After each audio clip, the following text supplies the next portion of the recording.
Hello বন্ধুরা, দেখেন বড়ি ভর্তা। এই যে বড়িটি ধোয়া হইতেছে, আমার ছেলে করতেছে আর কি ভর্তাটা।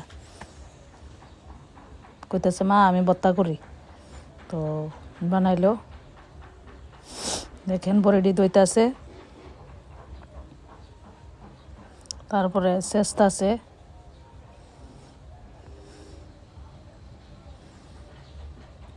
দেখো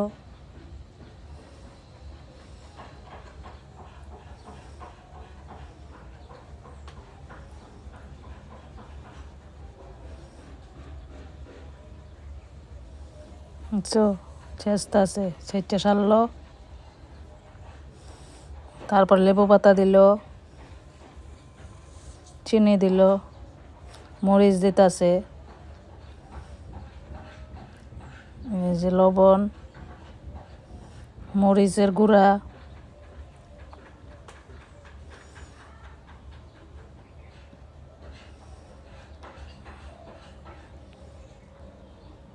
তারপর এটা একটা মশলা। ওই মশলাটা দিলে ভর্তাটা স্বাদও টেস্টিও। দিল আবার একটু তেল। এই মশলাটা দিলে ভর্তাটা টেস্টও। তারপরে এই যে মাখা হইতেছে, দেখো কেমন হয়েছে বলো। তো আমরা এইভাবেই বড়ি ভর্তা বানাই। তারপর খেয়ে নিলাম, খুব টেস্ট হইলো ভর্তাটা। ধন্যবাদ সবাইকে, থ্যাংক ইউ।